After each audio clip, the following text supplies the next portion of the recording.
Hello, and welcome to How Do You Drew? This is the Drew Barrymore podcast brought to you by thedrewseum.com. And sponsored by our friends at Positive Medium. I'm Anne. And I'm Ashley. And welcome to the episode. Here we are, yet again. Hey, this is number 15. Damn. Kind of a boring number, but But it's like I don't know. It's a landmark feels like a number. semi-milestone. Yeah, milestone. That's the word I was looking for. I mean, next thing we know. Yeah, what? I don't know. It'll be episode 16. Before we know it. All right, you ready to go through some stuff for Roo? Yeah, what you got? What you got on the follows up and oopsie daisy? Okay, so should have a new little jingle. What you got? What you got?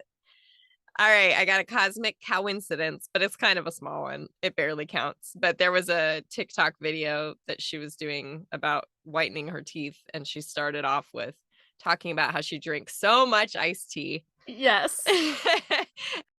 She also said something funny like, and I don't like when people mention it or something. And no, you didn't need to mention it. Something like, yeah, thank you so much. I love when you all mention it to me that my teeth aren't white. Poor thing. But the funny thing is, Tajava really liked our reel with Tony Crago talking about how much she drinks Tajava and how he used to have to supply it. And I don't know what they're going to do with it, but they asked us for that audio clip, and it sounds like they have plans to use it for something. So that's pretty fun. So if you hear our voices in a Tajava commercial going forward of us talking about Drew. Yeah, maybe we should have gotten permission from Tony since it's mostly him. Guys, we didn't sell out. We're still an independent podcast, okay? Yes, we are. Yes. All right, I have a big oopsie daisy. Uh-oh. I know, and I'm embarrassed about it. So in our last episode, we briefly touched on Saturday morning cartoons. And if you remember, I was like, so it's like Drew and her friends, but we don't know who any of them are. The only one is Nancy. Okay. Well, I forgot that her old assistant and the other co-founder of Flower Films, Kim Greitzer, is also in it. Oh. Yeah. So you know what? I didn't know. Do not feel ashamed. I didn't know that at all. I know, but it was pretty obvious. Somehow I like went down some rabbit hole where I was watching a clip from it and I was like, oh, that's Kim. And then I went and I was like, okay, now I should look at the credits. So I found the entire special or show or whatever it is on YouTube.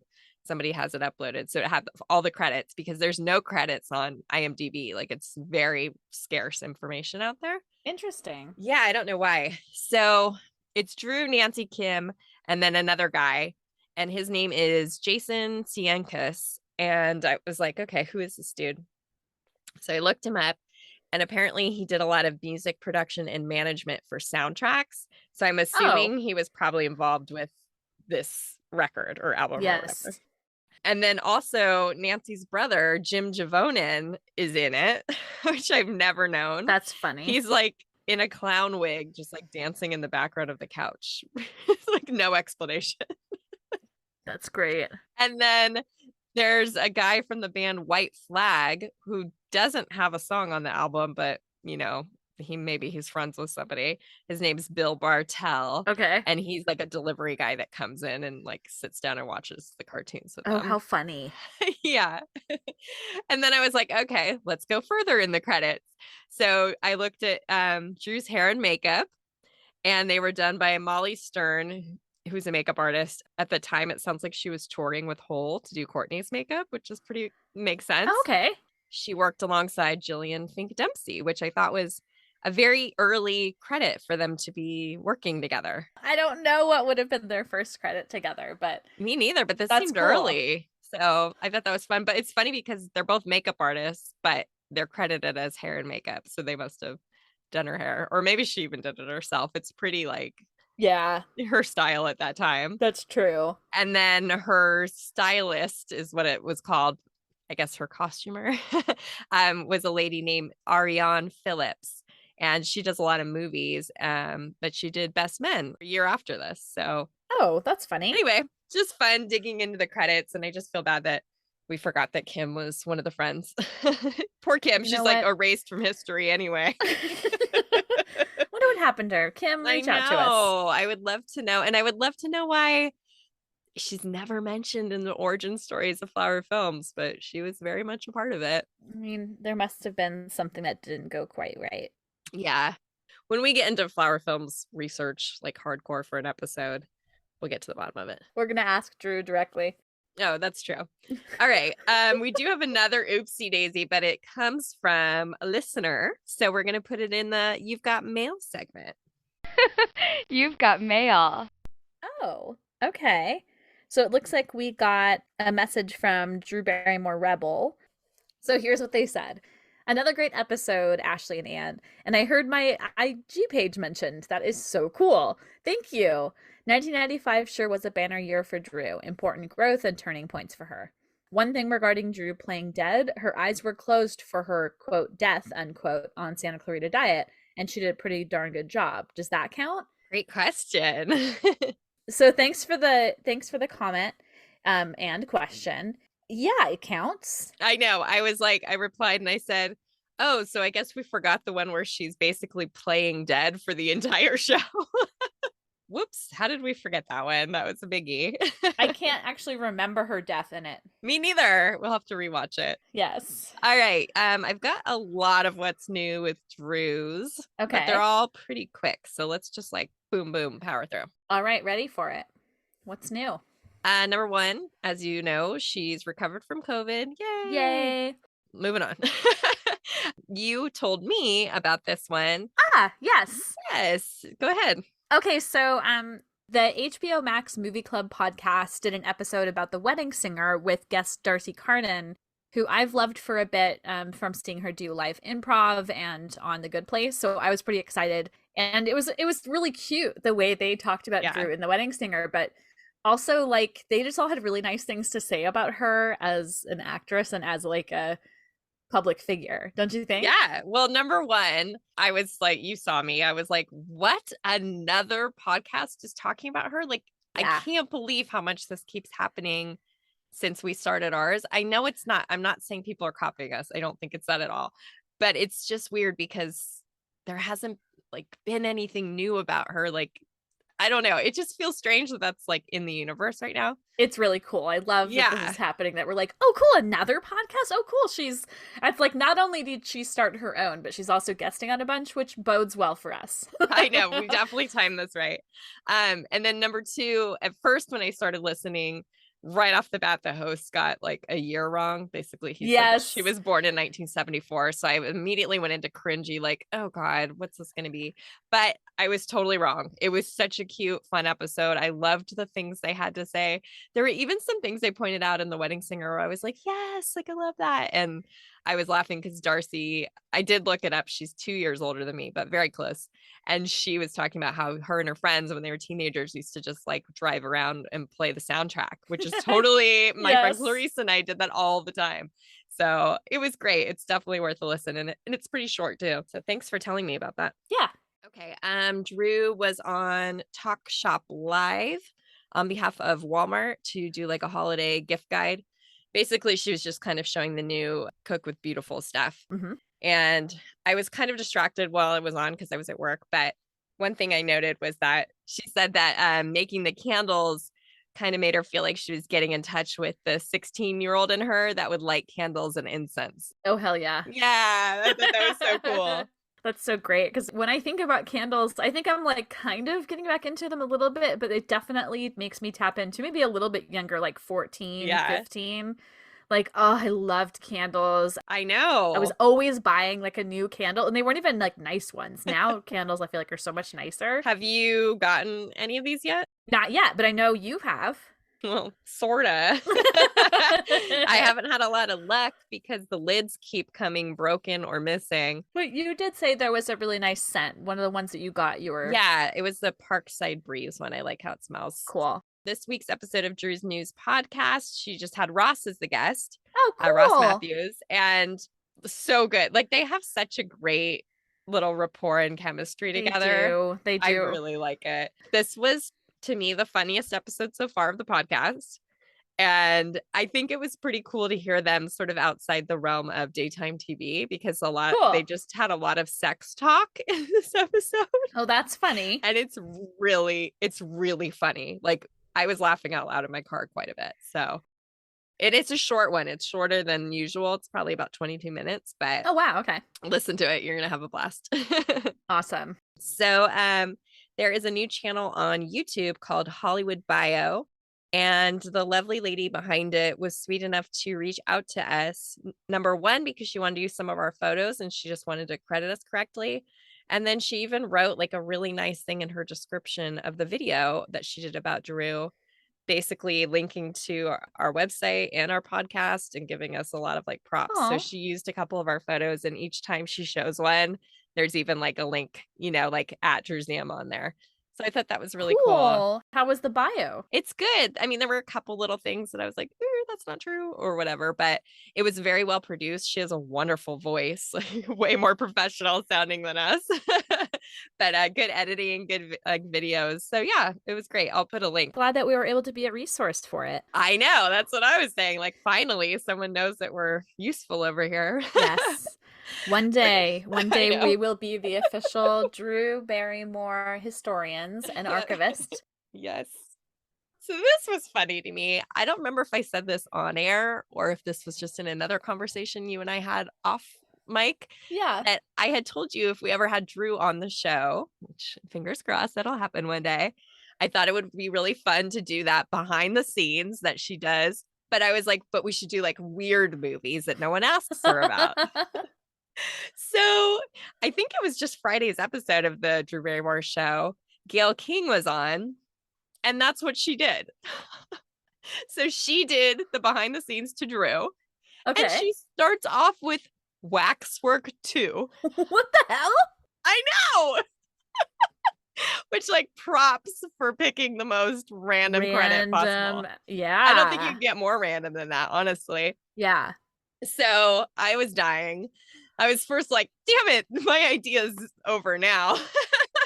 But it was so But cool. also thank you, Gail, for reading Ashley's mind.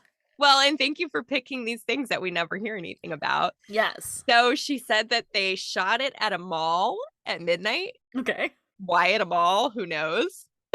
Makes sense. She said the director just called her and was like, hey, I need to have 2 actresses for this quick scene come to the mall. And she's like, well, I'm with my friend. Her name was Hadria. And they were like, cool, bring her. She wasn't an actress. And so she's the other girl in the scene. And once I had her name, I did like a little digging. And I'm pretty sure there's a couple event candidates, different events in 1990 where you can see her with Drew. So, oh my God. I know. It is fun. Like when you think you know everything, it's like, well, but we don't know about Waxwork 2. So it was great. They did Amy Fisher, and she basically just said that like this was like the sexy roles era and that she was like really nervous to be sexy, which is funny because that certainly doesn't come across in any of this era. Yep. Doppelganger.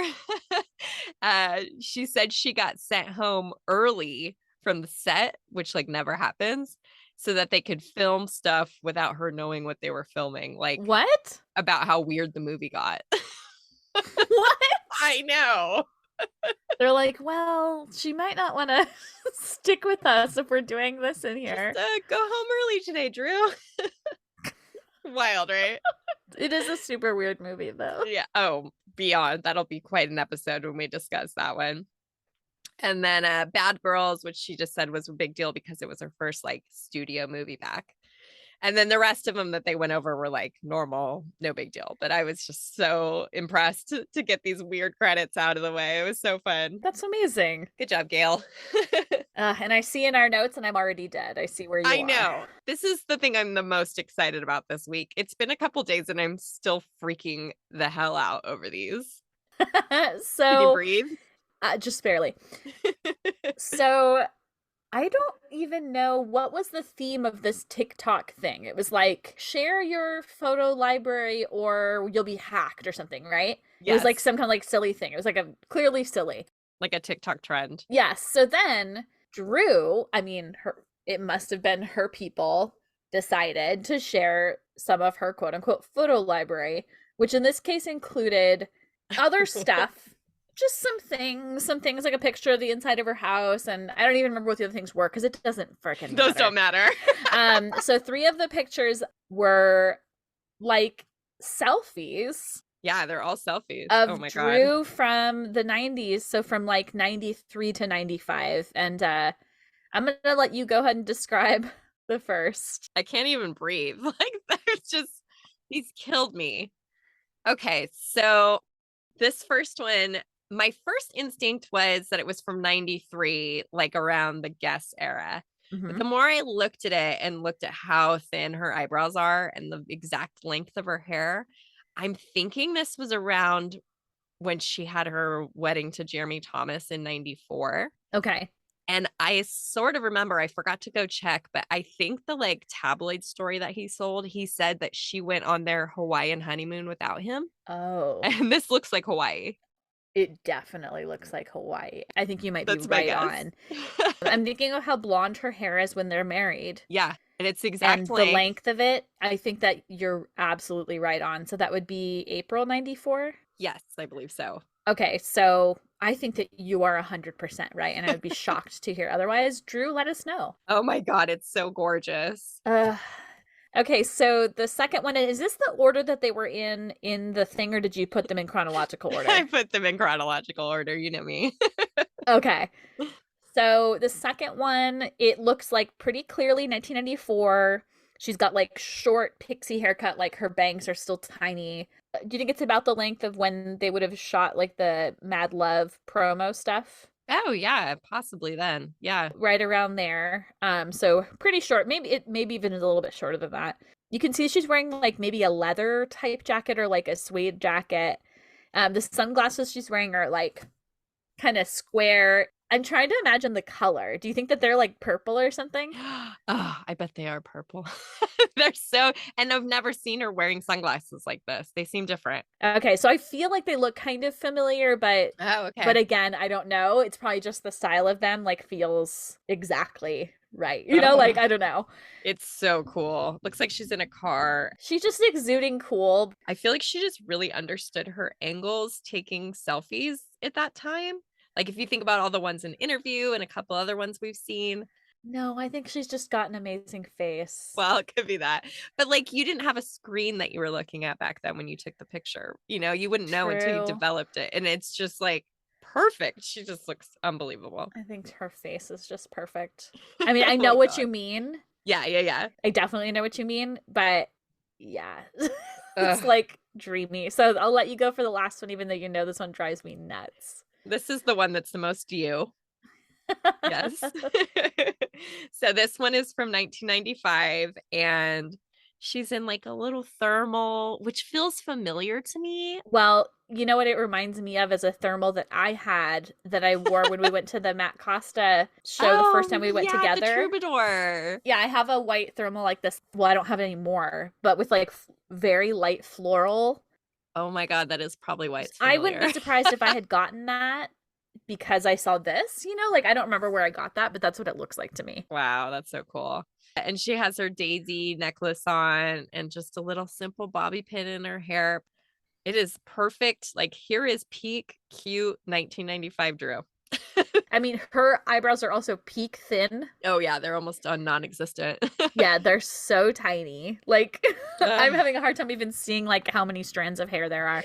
Anyway, it drives me nuts. It's freaking amazing. Like I can't even tell you why it's amazing. I can't handle the fact that she shares stock images whenever she does like throwbacks, but she's got shit like this that she's saving in her camera roll. Like, oh my God. Yeah, like did they recently scan a bunch of pictures and so she had these like on her I would phone? love to know. Oh my God. But we'll share all 3 of these in the episode page on howdoyoudrew.com if you guys missed these by some chance, but this was beyond thrilling to me. I still haven't gotten over it. Yeah, it's a quite a trip that we have like been focusing so much on 95. Yeah. When we have that episode out, yeah, it's crazy. Love it. So great. We haven't even really even teased what our episode topic is. If you read the title, good for you. But you know what? This is the point in our episode where we're going to announce our topic. What's our topic for this week? We're going to do a magazine. I've had someone tell us that they really enjoyed these and that they would love more of them. They're fun for us. So we're going to talk about one of my personal absolute favorites. I think our last one was one of your favorites, Bizarre 1996. Yep. This is one of mine. This is for Us Magazine, March 1997. And here we go. Woo! So the photographs are by Mark Seliger. Grr. I got it. Mark Seliger, photographer. Incredible shoot that we'll get into more later. Okay, so article by Chris Heath.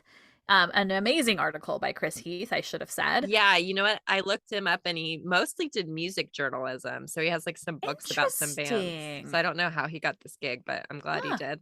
Really cool. Yeah, it's really great. Very, I would say, we'll get into this also, but very similar vibe, I'd say, to Bizarre. Mm-hmm. And the hair was by Oscar Blondie, which was the same as the inside photo shoots for Bizarre magazine. The makeup was by the aforementioned Gillian Fink Dempsey, at the time just Gillian Fink. And then stylists were Kurt and Bart.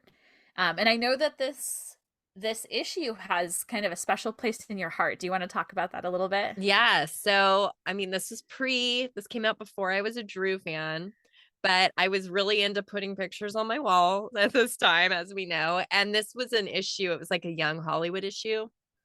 So there were lots of different young celebrities featured. They each had like a page. And so it was the perfect like full pages to put on the wall. Yeah. So I think that's probably why I bought it. And so I had it. And I at least put the butterfly picture on my wall just because it was so pretty. And then I don't remember like going back to it, but clearly I did. Like once I became a Drew fan, I was probably like, oh, I have this magazine. Let me go through it. And the article just really ties into like my early days of feeling enamored by her. So yeah, I think it's just like one of those really early ones for me that I tie back to my Drewbie origins. Yeah, we'll get more into the pictures. Okay, let's do it. Let's talk about them now. So if I had one gripe about this magazine, it would be the incredibly odd choice to use a photo on the cover that is not from the shoot. I don't understand it. I'll never understand it. Well, I had a realization really quick, I'm going to say, because we talked about this with Interview Magazine 95. I think that the cover of a magazine is like a trailer for the magazine as like a trailer for a movie. Sure. Because I'm trying to think of like, there's probably a different team who works on the cover than who works on the interior. Yeah, maybe. You know how like trailers are edited by like somebody else, right? So I'm just wondering if that explains this, even though it's weird. So go ahead and explain what's on the cover of this magazine from 1997. I really wish it was something from the shoot, but that's not to say it's not a great cover, because it is a Mark Seliger photo, and it is from the Rolling Stone photo shoot. It's an outtake. It's the same setup as the cover of Rolling Stone, where she just has the daisies in her hair, and it's like she's naked, but you can't tell in this picture because it's so close up on her face. Very cute. I had a realization because it took me years, and I can't explain this, but it took me years to realize that her hair was red in these photos. Okay. The interior photos. And I think it's because back then I didn't realize the cover was a different shoot and her hair's blonde. So I think I just like had blonde in my head when it came to these photos for a really long time.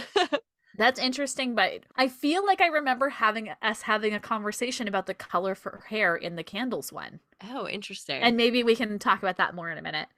Okay, so I'll go ahead and jump to the fold out cover. I loved when magazines did this, and I still do. Like, I always love a dual cover situation. I know. You know what's so funny? I was at Barnes & Noble earlier tonight, and my husband picked up Flaunt, and I was like, oh, I love Flaunt. Do they still do the dual cover? And they do. Oh. Yeah. I am with you. Why is it so special? It just is. So this image is like, I don't know how many times I said iconic in the last episode, but this is iconic. It is. So you just have to see it if you haven't seen it, but it's where her butterfly tattoo on her belly is exposed in the most like beautiful, tender, but also like sexy way. Totally. So she's got like jeans on, they're unbuttoned so you can see the top of her underwear, which I know we mentioned something in the last episode, so we'll come back to that. And then you can see the bottom of like a pink midriff shirt of some kind. Even just the hand placement is really sexy. Do you know what I mean? Yeah, it's just, and that's it. Like, we should mention that you don't see the rest of her. You can't see her face or anything. It's literally just the shot of her belly. It's close up, but not hyper close up. It's like, it's okay. You can kind of see the flower tattoo, which is like not something we see very often, but she is kind of covering it. I wonder if that was on purpose because she doesn't like that tattoo. What I was going to say is that you mentioned in the 95 episode that there was it Lollapalooza or was it one of the other music tours where she had like her underwear sticking up over her pants? Yeah, a couple times. And that doesn't sound like it should be cool, but she totally made it work. And she does here too. That's so interesting. And it's also like, I'm so not a low-rise jeans person. So I'm like high-rise underwear, high-rise pants. Yeah. Like Drew talks about with her grandma panties. I'm like way up there. Like, don't look at my belly. God. So like this picture, I mean, I feel like from the moment I saw it, I felt the way I do now. Like, I feel like it just never loses its charm. And I don't really understand more than any of the other pictures in this magazine. It's just one of the all-time greats. It's wonderful. So cool. So even though I don't want to move on, let's move on. And I know that you love this piece for obvious reasons. Yeah. And what's cool is that so then now you get into the feature, and it does say on the very first page, Portfolio by Mark Seliger, which I think is really cool because this really does have a lot of really great photos. Yes. Us used to be a totally different magazine. For those that you don't know, you might think of it as what it is now, which is like Us Weekly, a tabloid basically. Yep. But back then it was a really cool publication that always had amazing photography and features. Absolutely. So, I miss that. Okay, so the first thing in the feature is a 2-page, which you really love a 2-page spread, and you actually have to hold it sideways, and it's Drew dressed as a butterfly on some train tracks, and she's got these huge beautiful wings. She has this like very almost forlorn look on her face. Like, it's just she's wearing like a little nylon suit with just a little bit of embellishments over like the body parts that she needs hidden. Yep. You can see her cross tattoo. It's just gorgeous. I have a theory that most of these photos were taken in Texas because that's where the article was done. Yeah, that would make sense. While she was filming Home Fries. And this sort of, not that I've ever been to Texas, but it sort of tracks with what I would imagine it looks like there. Yeah. And then I will just mention that we have seen just one outtake. We shared it recently on our Drewsium Instagram. Our friend Missy, she has a poster that was an Us promotional poster, like an ad for Us. And it had an incredible outtake of this butterfly setup. Do you kind of remember the drama of this poster? My recollection is that someone won an auction on like Yahoo, and I have Amazon auctions. Yes. Okay. And then Missy contacted the seller and offered more money. Yeah. Oh, you do remember. Am I remembering it like fully? That is it. Yeah, it was Holly. Okay. That was who. Yeah. So that's kind of funny. But it is really, really, really, really amazing. Really cool. I don't blame her. Yeah. I mean, you know what? The Drew collecting world was dog eat dog then. It really was. Because it's like, there was some real competition with like Rob Brink, Missy, Holly. Anita was probably really in at that time. Yeah. Venus was really in at that time. Like, I was never really in the competitive stuff because I was never I never could pay that much. I mean, to be fair, I was in high school. So, yeah. Oh yeah. I remember I don't remember things getting messy necessarily, but this did cause some drama. We are glad it's in our circle though, you know? Yeah. Oh yeah, it's for sure. Freaking amazing. Once again, hard to move on from there, but I really love this next one. Yeah. There's something so charming about it. So like the main element of it, including Drew, is she's sitting inside of a wagon, and there's an older man wearing a suit and a cowboy hat in the front pulling her, and then a man behind her in like dress pants and a flannel. Like the guys both look they're like Texas. in their 70s or something. Like it kind of does scream like rural Texas. Yeah. She's wearing overalls. It almost looks like no shirt underneath, but it's probably like a tank top. I do think it's no shirt. It definitely looks like no shirt in the other pictures. But there were some outtakes that just surfaced that like blew our minds. Oh my gosh. Speaking of things blowing our minds. I know. That's going to be, so the next couple of pictures we'll be mentioning that an like photo agency recently posted some outtakes. Unfortunately, we only have access to the thumbnails, but even those were enough to, make us crazy. So we'll share those on the episode page. You got to go check them out. Yep, you absolutely do. The next picture is also a full page. That's another thing that's special about these. They're all full pages. And she's wearing the same outfit that she is in the belly butterfly picture. So you can see the jeans and the underwear peeking up and the little pink crop top. Yep. And she's standing on top of a bar and she's dancing. And there's like a girl looking up at her like, ooh, Drew, you're so fun.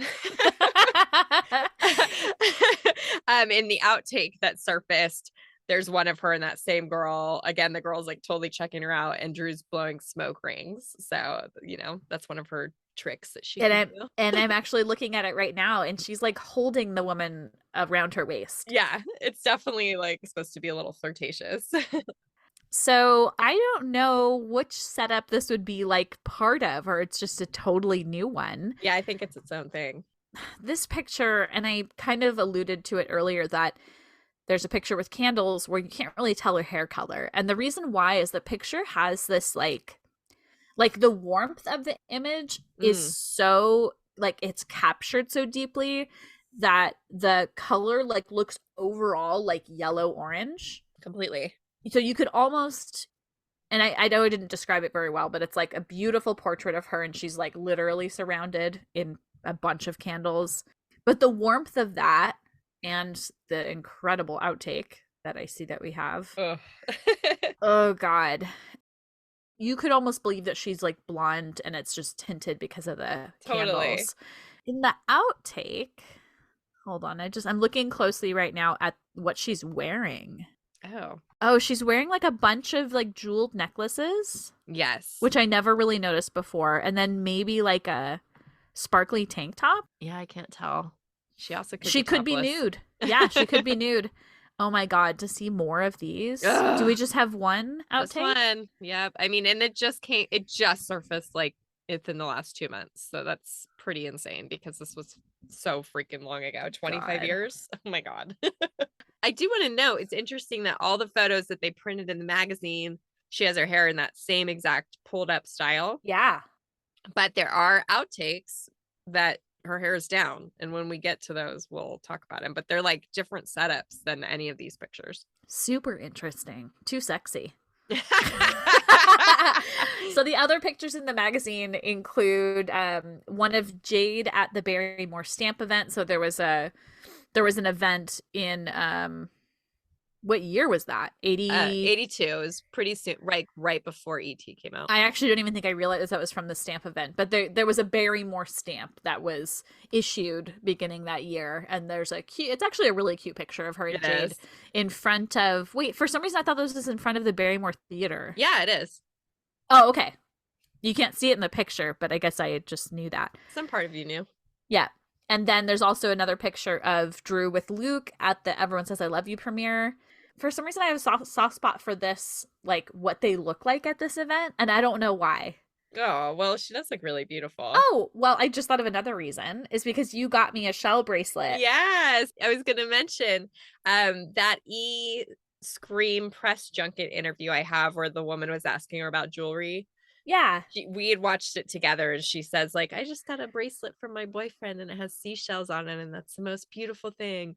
And then we realized that she's wearing it at that premiere. And then I don't remember where I was, but I found bracelets exactly like them and I bought them for us. Yeah, so we talked about our our hemp daisy necklaces in the previous episode Yeah. or a couple episodes ago. No, previous episode, and now we're talking about our other copycat Drew jewelry. So fun. And I'm sure I still have this and the hemp necklace somewhere. God, I don't think I have either of them, sadly. And then there is one more photo that got printed in the May issue of Us because they had their letters to the editor section. And this is an outtake that doesn't look like anything else. We've never seen anything else from the setup. Her hair's more like up in a ponytail or something. It's different. Yep. And she's wearing a different pink halter crop top. And she's just got her hands in her pocket. You can see her butterfly tattoo. And she's got a big smile on her face. And it's gorgeous.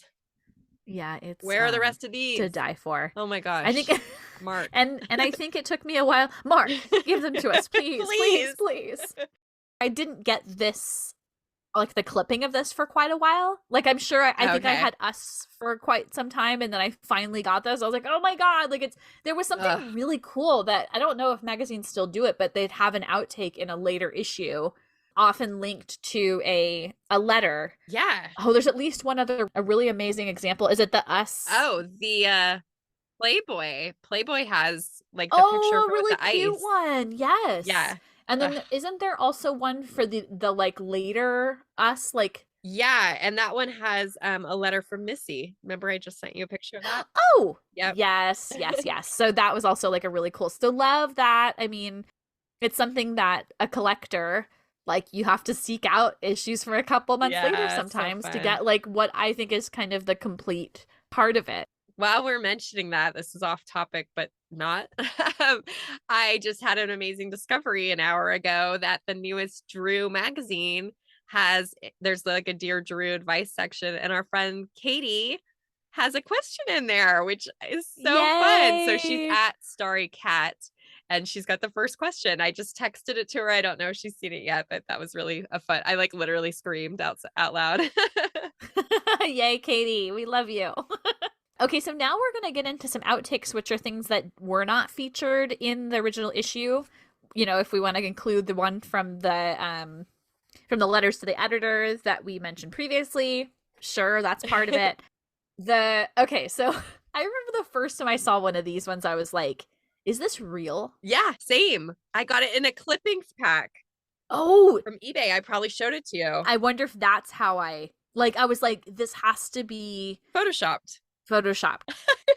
So this picture, like, the description of it sounds like so innocuous, but it's like, okay, this, I'm just gonna say, first of all, I feel like this looks like it belongs in like Rolling Stone from 2000. It is like a similar setup to that. You're right, like the old house, which is probably also Mark Seliger. It is. Okay, so anyway, in this piece, she's wearing like a tiger outfit, but it's not like she looks like an actual tiger. It's just like tiger skin, like bathing suit with a tail that's like kinked up, like in a little S shape. So weird. And then fishnets and some like really cute, kind of shiny looking, like they look like 30s or 40s dancing shoes or something. And she's laying on the ground and she has her hair down. We mentioned that like none of the ones in the magazine issue, she has her hair down. And yeah, it has to be in the situation where you were like, what am I looking at? Yeah. And I don't know how quickly we figured out that it was an outtake from 97, because the actual clipping you have, it's foreign, probably, right? I'm sure it is. And do you know if it's dated?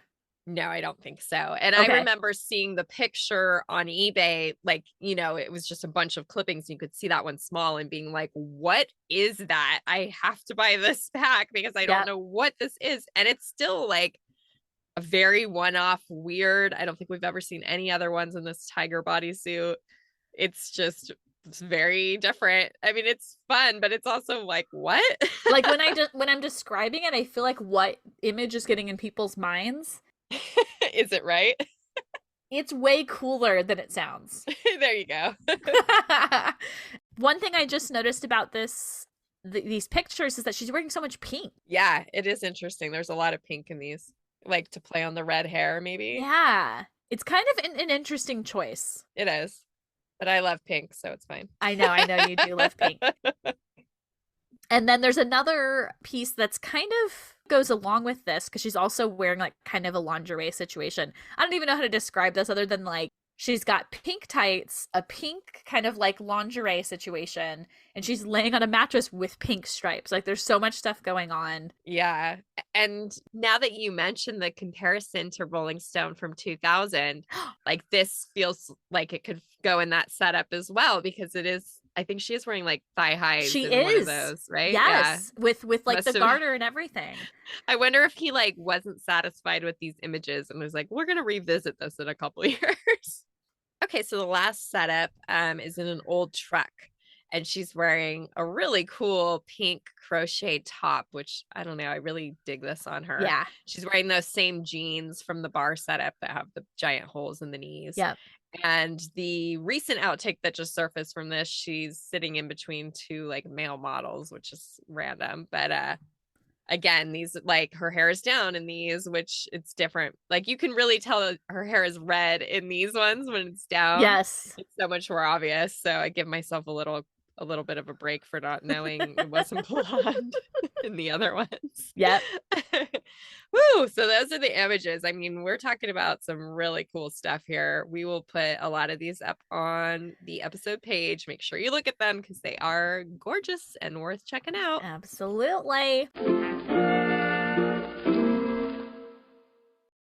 And now we'll jump into this incredible article that stands the test of time and has many, many Drewisms. I could literally just sit here and like highlight every other paragraph and there would be a Drewism in it. I know. And so many of these have just like lived rent free in my brain for all these years. Yes. So many of them. So let's jump in. It's such a good one. So the article opens with an excerpt from Drew's journal, written in a New York bar in December of 1996, where she writes about liking being alone, smoking, and loving writing. And it was the origin of this quote that kind of has followed her, or it did at least like for a few years at this time, I would say. There are people in the universe who will not, and I don't know why, get along or have their energy agree. So just walk away respecting individuality, kiss it off, as they say, because if anything, kisses, even to the air, are beautiful. So I think the part that followed her was the kisses, even to the air, are beautiful. Yeah. I actually just heard it on something recently. Like I was like, wow, that quote is still making the rounds. But also the way that it works with the like last part, you know, so just walk away respecting individuality, kiss it off, as they say, because if anything, kisses even to the air are beautiful. Love it. So Drew. So 90s Drew. Yep. So then she talks about how she considers the current stage of her life to have started on her 20th birthday. So not that much time had gone by. Yep. She said she never thought she would live like past 20. So when that happened, she realized she could stop like rushing through life and finally like slow down. Wow.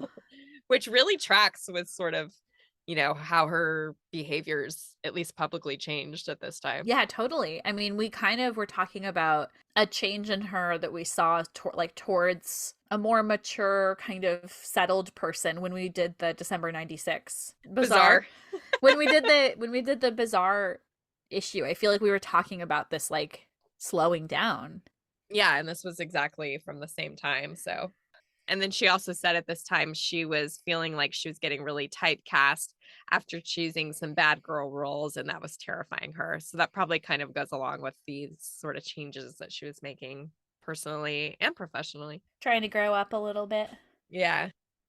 The interviewer asked how she felt about her performance, and everyone says, "I love you." And her response was that her ego won't let her answer, which I don't really know what that means. I think it means she was proud, but she doesn't want to admit it. Okay. The writer points out that she frequently says that she doesn't judge people, that maybe that's because she doesn't want to be judged herself, which I think is an astute observation. It tracks. I think that's definitely true. Sounds accurate. So she had met the writer in an Austin hotel bar. I guess you already said you thought it was Texas, but we don't know when the pictures were taken versus... Correct, yeah. So she was reading Tim Robbins' Still Life with Woodpecker, which her character is reading in 51st Dates and kind of is carrying it around. And I don't even know if they really mention it, but I feel like that was kind of a character thing that she put into the movie, right? Yeah, well, the funny thing, so, you know, she's said for a long time it's one of her favorites. So at some point I finally like picked it up to read it. And I happened to read it when I was in Hawaii by coincidence. Okay. And the book takes place in Hawaii. So I think that's why she chose it for 51st Dates. Oh, There's wow. maybe other reasons. I don't remember anything about it besides the Hawaii connection. But that's sort of my guess. Oh, that's cool. And in the next part of the magazine, it says that they covered more than 10 topics in the like first 45 minutes of talking. Right? It was like something like Yeah. they were flying through so many topics. And we picked a few of our favorite little quotes that come out of this part. So go for it. One thing she said was, all the guys I've ever been in love with have always been quirky, smart, funny guys, which I feel like we've talked about a couple times recently. Yeah, we have. So I was like, we got to include that. Yeah. And she said this is just like sweet and talks about her growth and her feeling better about herself in this time of her life. She said, I used to look in the mirror and feel shame. I look in the mirror now and I absolutely love myself, which is so great and wonderful. Yeah, I love that. And then another one I thought was cool. She was talking about Eric Erlandson and said, I would yell with great ferociousness at anyone who spoke anything less than beautifully about Eric. Oh, and at that point, she's talking about her previous partner because she was at this point with Luke Wilson. Yeah. So that's really sweet. And I've met Eric, and he was very kind. So Wait, I would what? never. I don't remember that. I would never speak with ferociousness about him.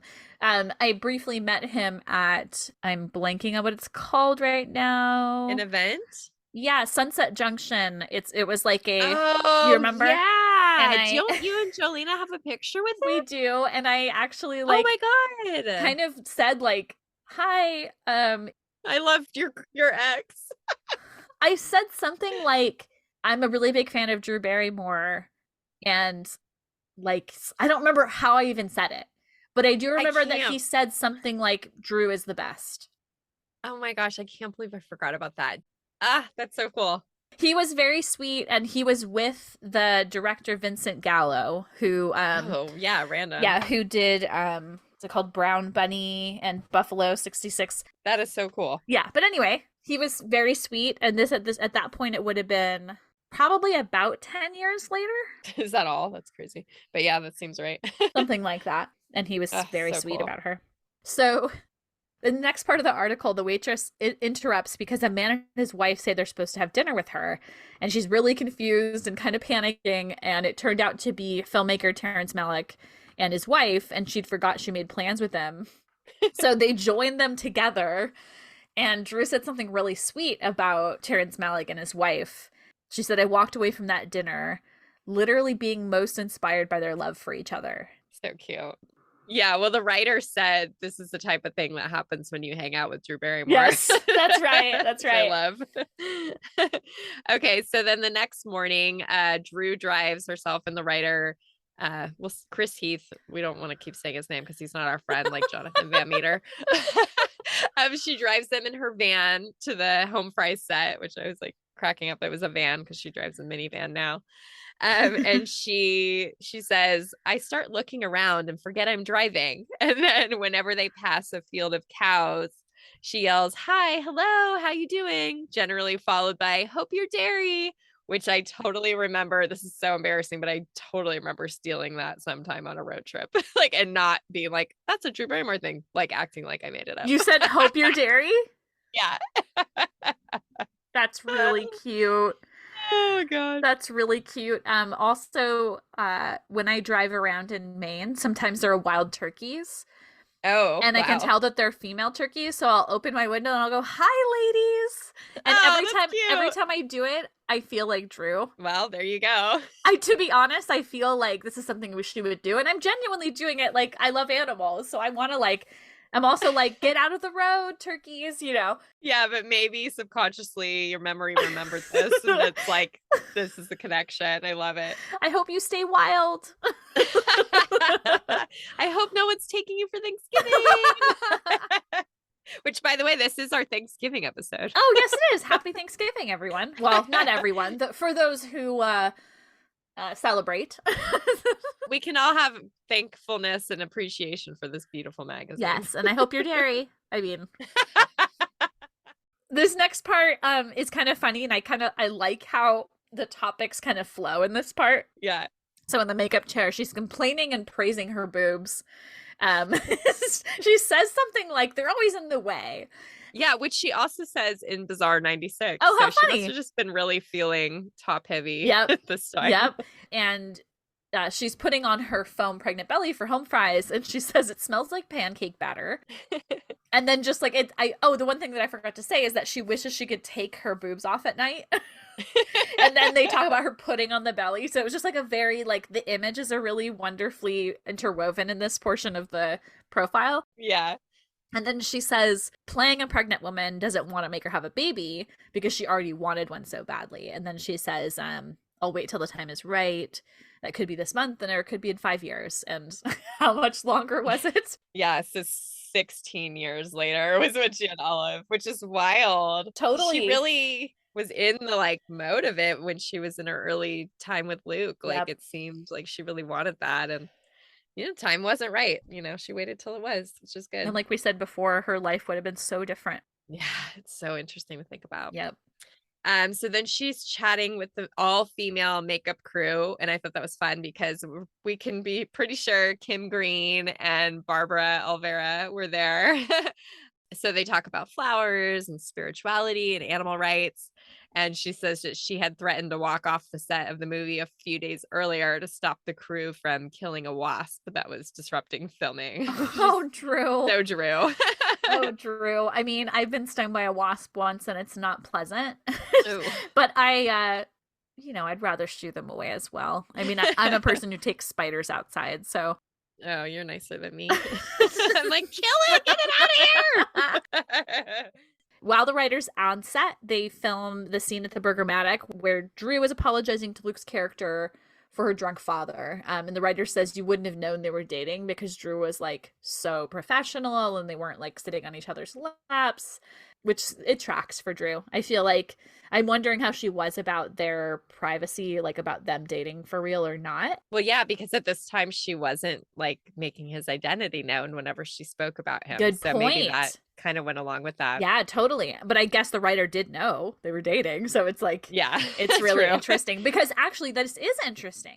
Like, I'm just, like, realizing, like, it wouldn't have been public information. So I wonder how long before this they went, like, open about their relationship, Yeah, it was probably very new. Yeah, so that's really interesting to think about because they do not say who it is in Bizarre 96. No, they never do. It's just interesting to think that that's only 3 months later. I think that Everyone Says I Love You premiere was January 97. So that, like, maybe at that point, because they obviously There we attended go. them together. Yeah. Yeah, that's funny. Okay, so she was cast with Luke in Home Fries, and at the time it was called Independence, but later was renamed to Best Men. They were cast together as love interests before they ever even met. And about their first meeting, I had to pull this quote, even though we just mentioned this on another podcast. It's worth it. It's a good one. So she says, quote, I just remember looking at him and I was so embarrassed. I've never had love at first sight, and he was the first person I've ever had it with.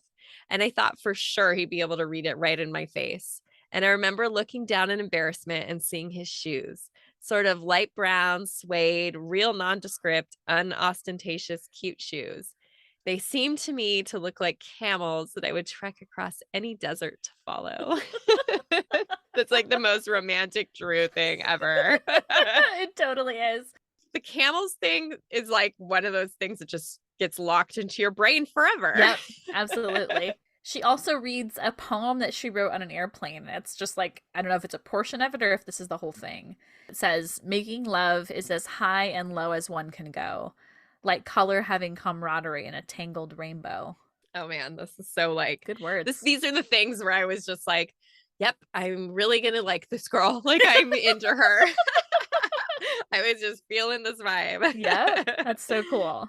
Oh, okay. So I really like this next part and I'll explain why. So they're driving again and she says that she has to have total control over the windows. Like nobody else can touch the windows. She said, it's a weird claustrophobic trip I have. I'm completely fearless. I mean, even death. I'm not afraid of death, except about windows, my weird pet peeve.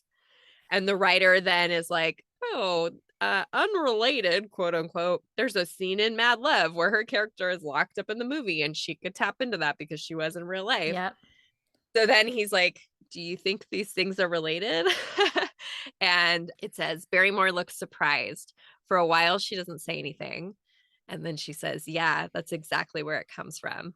Back then, the windows were always closed and there was nothing she could do about it. I would love, she says forlornly, to have controlled my windows there.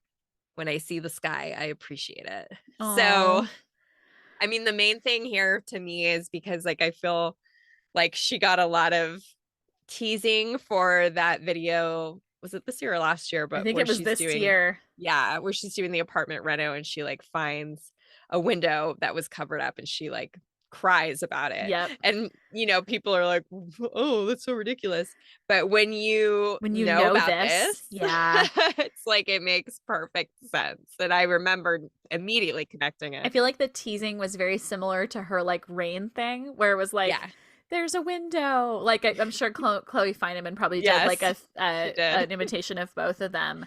But the window thing, like I remember vividly watching that video and feeling like, yeah, this is exactly that person. This is exactly her.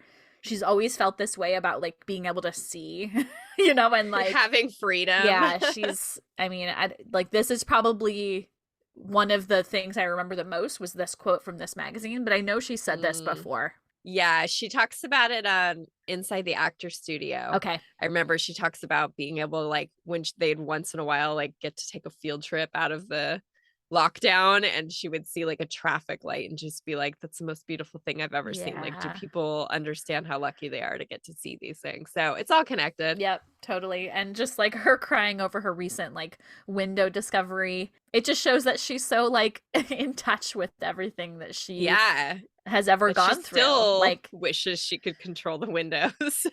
Yep.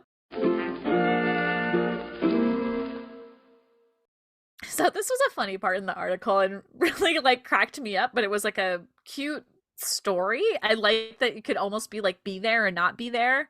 Yeah. You know, like it's sort of like a bottle episode portion of this article. Totally. So she sees a sign for live snakes and she pulls over.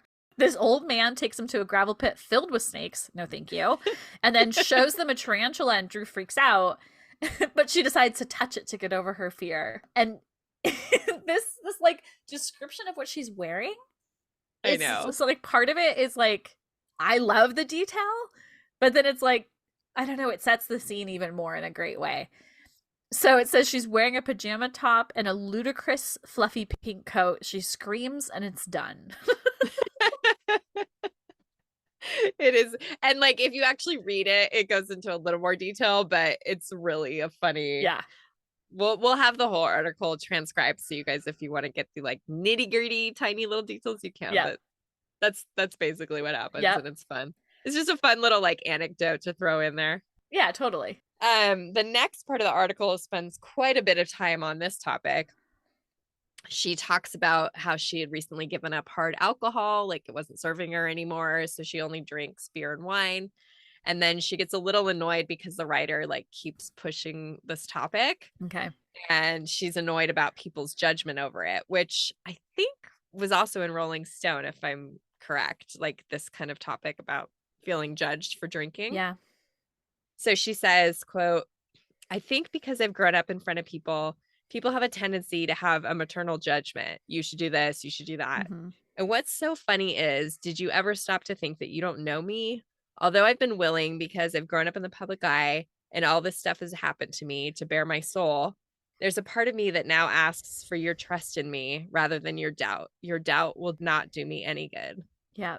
And I was just listening to something, it might have been an old episode, but she was talking about like quitting drinking recently. Yeah. Or that she maybe stopped a while ago, and it was sort of like letting go of like a demon that hadn't really taken hold of her. Like, what was she saying about it recently? Can you recall any of like the? Well, I think it's been about 2 years. Okay. And I think she just basically felt like she was sort of numbing herself after the divorce and all that. Okay. And she realized it wasn't serving her. I love that her growth is like she was able to casually drink for such a long time despite what she's feeling here in 1997. So when I heard her say that recently, it felt like she was connecting it to earlier points in her life, but in a subtle way. Yeah. Like, do you agree? Like, it's sort of like she's like, I've had this problem, but now I've made this decision Mm-hmm. to kind of take charge of her life and find inner happiness without that crutch. Yeah, I think that's a perfect way to describe it. And I don't want to like be too assuming here, but in the episode of the Drew Barrymore show where she like really gets into this stuff with Machine Gun Kelly, Yeah. she says that she went to Utah, which I don't know if everyone knows this, but Utah is very known for their rehabs. There's like a ton of rehab programs there. Oh, I didn't know that. So she basically says like she went to Utah to like deal with this. So Wow. that's all she wanted to offer. I'm not gonna Okay. That's go any really further on it. interesting. I mean, if she wants to open up about it one day and have our podcast be the place where she does, I won't say no. This is a safe place. This is a very safe place. So then she talks about the Female Health Foundation, which I think came up previously on our podcast. And she praises the female condom.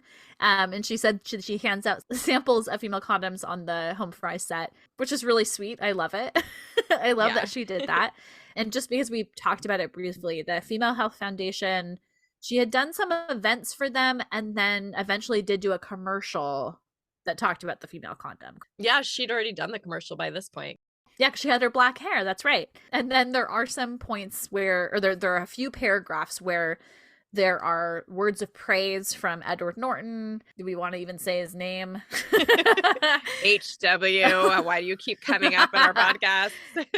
And then Wes Craven and Tim Roth. I particularly liked what Tim Roth said about her. Like, I guess I should say I liked it because it was so real, but also kind of sad. It's a little creepy. Yeah, he says like that because she's so like beautiful and sexy that it's hard for people to see past that. And he kind of says that, doesn't he kind of say like she's achieving it? Yeah, I guess so. I guess I couldn't get past the part where he says the directors just want to that's true. Her. F her. That's true. Then she talks about what she calls her taking off her clothes phase. And that, if you want to know more about that, go listen to our last episode about 1995. Yep. She said that those phases only last so long and you want to be on your deathbed knowing that you lived fully. So she said it was about promoting freedom and comfortability. And she says, the only message I had, if there is one, was just to be happy and comfortable in your skin. It was never about exhibitionism. And we really touched on that in the last episode. We knew that was the case. Yep. Absolutely. I also like that she says following the taking off her clothes phase was the scarf period where she didn't show anything and made a very like conscious decision to try to keep herself out of the gossip columns. And speaking of gossip, she also addresses the rumor about her and Val Kilmer having hooked up. And she said she was on an elevator with his wife and just kind of approached her and said she would never do that and that they're just friends. She seems very defensive about this. I mean, she has a right to be, but it's just so interesting because like over the years, anybody she was like walking with on the street, she was like, it was her boyfriend.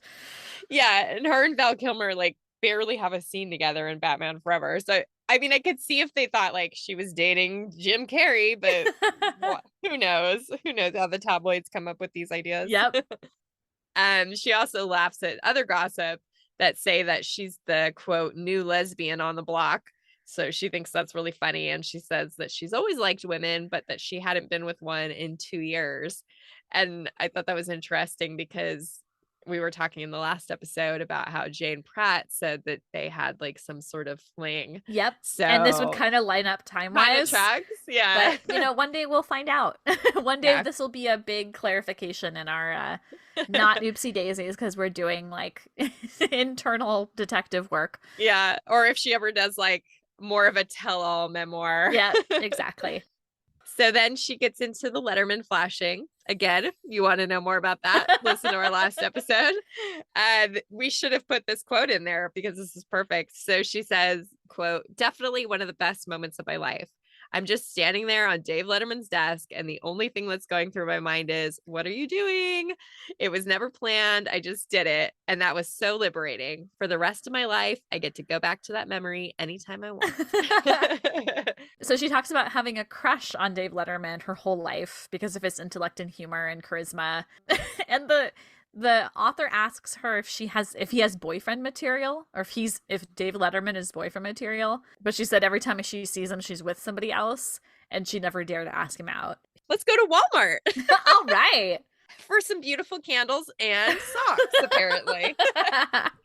So Drew takes them to Walmart to get socks because she says all of hers have holes in them. She also says that she loves getting all cotton underwear in packs of 3, the magic number. She's telling another shopper who's nearby that she wishes that they had the Spider-Man underwear in her size. And the girl recognizes Drew's voice and freaks out. She says she has a friend who supposedly looks like Drew. She calls her. The friend shows up. She doesn't really look like Drew, which totally tracks. And they all chat. It's just cute. But the reason I say that is because I feel like there's been a lot of Drew, quote unquote, lookalikes over the years that you're like, absolutely. But then there's something about lookalike. They all look like each other. Yes. So there's something about that. A lot of people who have been told they look like her or think they look like her look like each other, but not Drew. Yeah, it's weird. Also, just imagining myself as like a fan in 1995, if I was a fan in 1995, hearing her voice. Oh, I know, right? Like that person's voice. And I don't know. It's just like, okay, that would be a really great encounter. It's so fun. In addition to socks, they buy cassettes and cheesy art prints to use the frames for pressing flowers, which I love. Mm-hmm. People started to kind of come around and ask her for autographs. And she said when they're back in the car that she feels like there's a bullseye in the middle of her forehead. And when I read that, I was a little bit like, I know she means that attention's always on her, but I was a little bit like, was she uncomfortable? Yeah, it sounded like she was, which is interesting because she never really talks about being uncomfortable with being approached in public. Yeah. But maybe this like got a little out of hand. Yeah. Who knows? Yeah, I know. I had a little bit of like, Yeah, same. So then she goes into a little bit about her dad, which feels like this has come up so many times in all the articles that we've read. Yep. Both her parents. So she said that she recently like came across her dad on Sunset Boulevard. He was in the passenger seat of like a car next to her. Yeah. She says, of course he's in the passenger seat because he can't even drive a bicycle. Those were her words. Oh my God. So they like reconnected and she got him a place in Santa Monica, but she says she doesn't check up on him. Like she's not his mother. Yeah. And she appreciated that he didn't want to be traditional and talk every day, but she thinks that her mom like did want that, but she kind of was more into the vibe of not doing that. Interesting. Speaking of Jade, she does go into her relationship with her mother a little bit, and it's kind of the same story as we've been reading every time we over and over again. It's so true.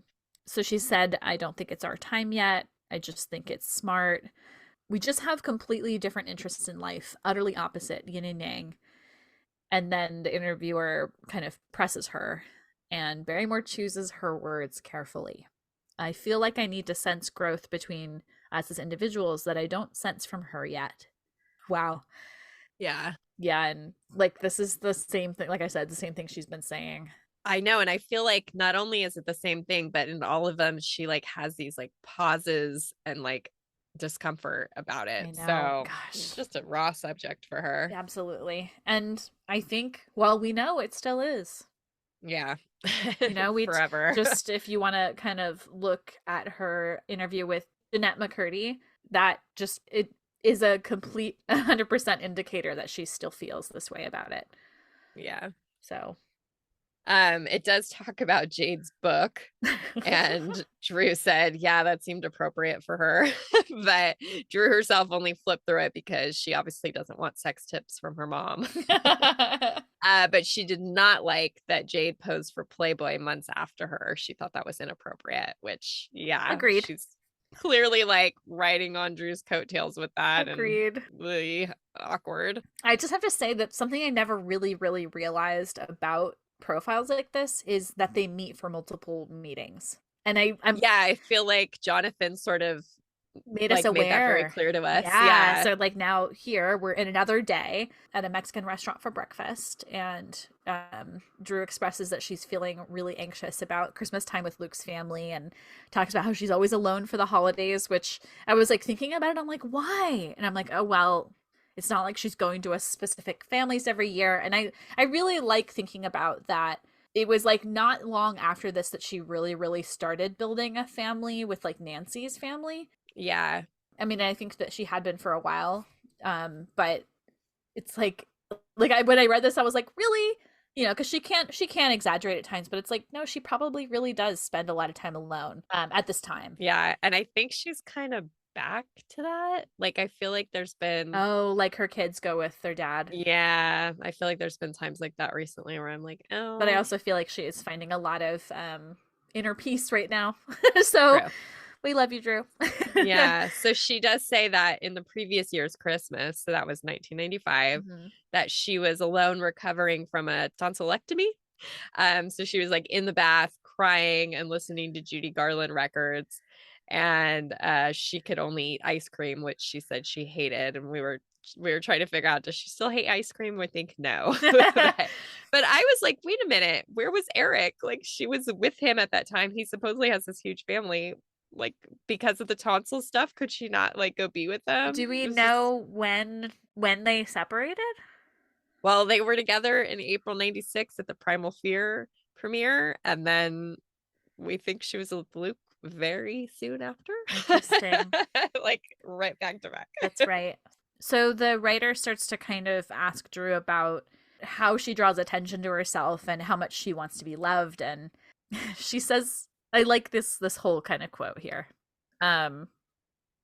She says, "Of course I want people to love me, but it's not going to hurt me if they don't." The writer thinks it's a big drive that she has, which is interesting. Like he was interrogating her. Yeah, it feels like it. Yeah, and then she says, I think a bigger drive in me is to take care of people. And she starts crying and continues. I think, in all honesty, what would probably feel good is if somebody wanted to take care of me. I never felt sorry for me that I've had such a weird life. I just want to fucking make it good. I mean, even this feels like if she's saying she just would feel good if somebody would take care of her. Yeah, like it never really had happened before, right? Yeah. And like, I mean, even most of her life, she's taken care of herself. Yep. So I could see that would be like a touchy subject for her if the guy was pushing on her about God, it. she does. I mean, it's something I like have never, of course I've thought about how giving she is about with her own, like, I don't know, she gives so much. Yeah. She doesn't really take. I don't know. No. I mean, and she'll be the first to admit that. Like, she like takes care of others and is horrible about taking care of herself. Yep. Wow. Even though I just said she's taking care of herself her whole life, she's obviously good at it in some ways. Yeah. She's good at it when it comes to like the basics and Meaning like survival. Yeah, and... meaning she has financially supported herself is kind of what we're talking about. But also like her emotional life. She talked about like having families on set, and then those were temporary families, and you know, not having consistent relationship with her parents. Like these things have definitely had an effect on her. And she, you know what, this is like one of the million things we love about her is that she comes out of this and she's just charming as hell, giving, loving, funny, like all of this. Like she somehow like it is I think incredible what a light she can be for other people. Definitely. Oh, including us. Yeah. So then she shares a short and true story. And if you want to read this, we are not going to transcribe the whole thing. It's pretty long. Yeah. But it's a true story about a Christmas that she had with a family who took her in as their own when she was about 8 or 9. I've always understood this to be the Ward family, just based on the description of how she describes the family. For those of you who don't know, the Wards were a family who lived in, was it North Carolina? Yeah, Wilmington, North Carolina. I can't remember exactly where they lived, but it was the girl who was her stand-in, right? Right. So Jennifer Ward was her stand-in for Firestarter, and then again the next year for Cat's Eye. Yeah. And Drew had like an amazing time with their super traditional family. Yeah. So she talks about that, and she writes about how badly she wanted the daughter's nightgown. Like that's the main point of the story. Yeah. And basically that's a metaphor for wanting this girl's entire traditional life. And the story ends with this quote: "But she wore the garment that I believed was freedom, and I bore the threads that continually tied me down." Wow. That kind of like sums it up right there, right? I wouldn't have said anything that eloquent at age 21, 22. That's for sure. Really good. And the very end of the article, which, I mean, we had such a strong note right there, but this is just kind of an interesting way that kind of goes back to the whole theme of the article, I think. I love this. She gets interrupted by another diner who breathlessly asks if she's Drew. And for a moment, Drew looks confused. She was somewhere else. Or she says, yeah, I am. But how they describe it is that it was like, it's not a difficult question, but she struggles to answer it. And then she grins that buttermouth melt smile. I had to think about it. So good. It's really cute. So yeah, this is a really well-loved profile. Great job, Chris Heath. Beautiful article. Goes over so many topics. There are definitely a lot of crossovers to previous articles that we've done. Mm-hmm. And I'm loving these ones that just feel like the writers go on a journey with her. Yeah. Like, it's just like these peeks into her life. And I think that's why these particular 3 have resonated and stuck with us so much. Yep. Because it's not just like an interviewer sitting down in a room doing a Q&A Yep. with her. Like, it's so much more. But now I do feel challenged to find some that are from like much later that feel anything like this. So yeah, was this like just a 90s awesome thing? Yes, Who exactly. knows? We'll have to see. Exactly. Ah, it was a good one. Yay. All right, guys. Thanks for tuning in and going down memory lane again with us. We hope you guys are liking these types of episodes. If you don't have these magazines handy, I hope it's fun for you to listen to us describe everything again. Yep. And have those like nostalgic vibes that we have for these articles. So if you did like it, why don't you go over and rate, review, and subscribe? We would love that, you guys. Wherever you're listening, you can do one or all of those things. And we know you hear it all the time, but it really makes a difference, and we would really appreciate it. Just takes a moment. And then be sure to go over and follow us on Instagram and Twitter at How Do You Drew Pod. And just a reminder, 2 reminders actually I've got for you today. I want you to send us listener mail at howdoyoudrewpod@gmail.com. We've said it before, send us anything. But, think about what magazines you love or you would love for us to talk about. Maybe it's just based on like an amazing photo shoot that you like or an article that you love, and tell us why you loved it. The other thing is, I want to remind you to go to howdoyoudrew.com. Ashley does such an amazing job every week of compiling these galleries of all this research she's done and making sure that it follows what we're talking about in the podcast. Like, I want to encourage you, if you're doing this at work, like, don't do it while you're driving. Yeah, not in the car. But check it later. I promise it's worth it. There's a little sneak peek on Instagram, but then this entire gallery, like, honor Ashley's work. Go see How Do You Thank Drew. you. Thank you. And thank you for tuning in, and we'll see you guys next Tuesday. All right. See you then. Thank you. Thank you.